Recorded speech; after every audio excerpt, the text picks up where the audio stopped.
All right, we're skipping the basics and jumping straight into the mechanics of the colleague to skill architecture.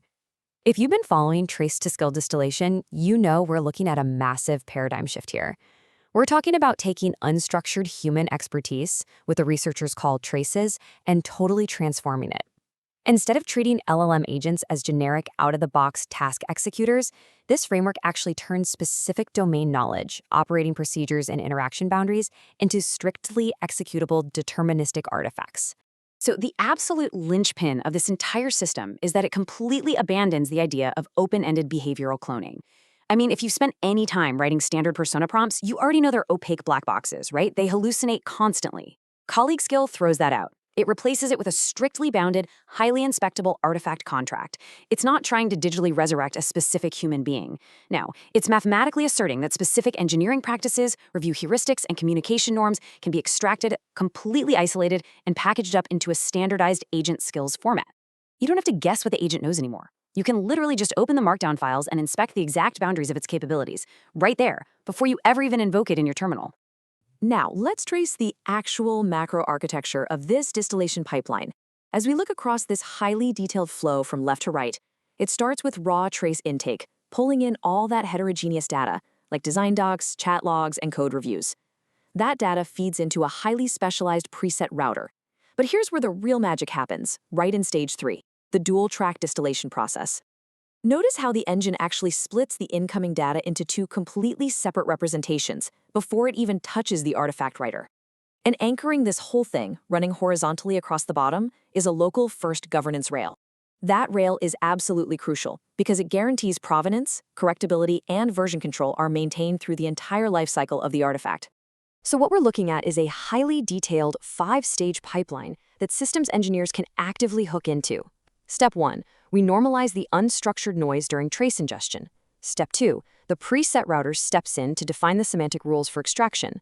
Step 3 is that dual distillation phase we just talked about, perfectly separating technical heuristics from behavioral boundaries. Step 4, the artifact writer compiles all of that into a strict schema. And finally, Step 5, native productization, which injects the package directly into existing agent hosts. Make no mistake, this isn't just some theoretical model. We are looking at a literal end-to-end compiler for human expertise. Let's drill down into the trace intake layer, because honestly, gathering high-quality traces is notoriously the hardest part of knowledge distillation. It's fascinating how seamlessly the system handles messy, real-world heterogeneous data. For enterprise environments like Faceshoe, it features fully automated API collectors that natively grab both messages and documents. But it doesn't shy away from the ugly stuff either. It actively manages Slack's incredibly frustrating 90-day API limits on free plans. It parses raw SQLite databases manually exported from WeChat. It even uses browser automation to scrape DingTalk, where API message history just flat out isn't available. It takes all of this chaotic noise and normalizes it into a beautifully clean local knowledge directory before the distillation engine even spins up. Once that data is normalized, the architecture dynamically branches the shared pipeline using a preset router.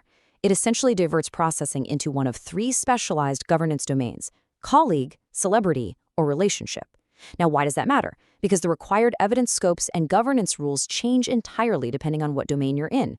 For instance, a colleague skill prioritizes deep organizational access and raw technical utility. A celebrity skill, on the other hand, requires incredibly strict source boundaries and citation discipline to make sure it doesn't hallucinate public facts. And a relationship skill, that demands absolute local control, maximum privacy, and explicit user consent. The genius here is that the system handles all these wildly distinct requirements without having to duplicate the core codebase.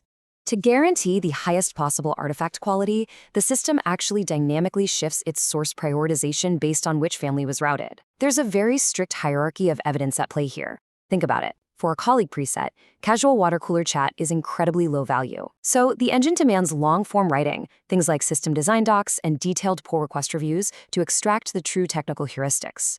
But conversely, if it's running a relationship preset, raw, complete chat histories spanning months or years become the absolute gold standard for mapping out those nuanced interaction patterns. This system inherently understands that the quality of the generated skill is mathematically constrained by the relevance of the source material it prioritizes. Which brings us to what I consider the core innovation of the entire paper. This engine completely resolves a massive glaring flaw in current persona systems: the conflation of factual knowledge, procedural judgment, and surface-level tone. It solves this by splitting the output into a dual-track representation. On the left, we have the capability track, which is saved as a markdown file. This is totally isolated and contains pure procedural judgment, review standards, and complex mental models. On the right is the persona track. This holds the bounded behavioral rules, the interaction posture, and, crucially, the correction log. So when the agent actually runs, it applies the isolated hard technical heuristics, but strictly filters the final output through those defined behavioral constraints. It's a brilliant decoupling. And here is the exact Schema version 3 artifact contract emitted by the writer. This explicit structure is exactly what makes the generated skill perfectly portable. The main skill file is your primary entry point. It's loaded by the agent runtime and combines the tool tracks with strict operating rules. But notice how the work and persona tracks remain fully exposed as separate editable documents, so the human user can manually audit and update them. Meanwhile, the manifest file handles progressive disclosure metadata. This allows the host agent to instantly understand the required toolchain and /commands before it even has to load the entire skill into its context window. It's just an incredibly efficient, lightweight architecture. Moving to the final productization stage, it's clear this compiled package isn't just academic theory. It natively injects straight into the operating system's local skills directories for major agent hosts. Just look at these installation paths. It integrates natively into the local skills folder for Claude Code or directly into the workspace directories for OpenClaw. Pragmatically, this means a developer can literally type a / command in their terminal and instantly invoke the distilled architectural judgment of a senior engineer who might have left a company months ago, right inside their IDE. This kind of frictionless cross-host compatibility is without a doubt exactly what fueled this repository's explosive growth to over 15,000 GitHub stars in record time. So as we wrap up this technical explainer, I want you to really consider the implications here.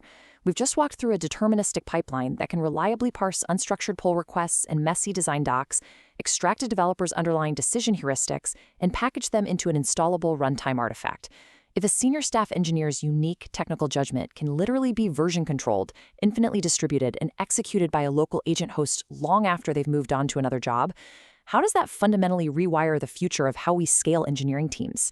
And ultimately, what does it mean for the future market value of human expertise itself? It's a massive question.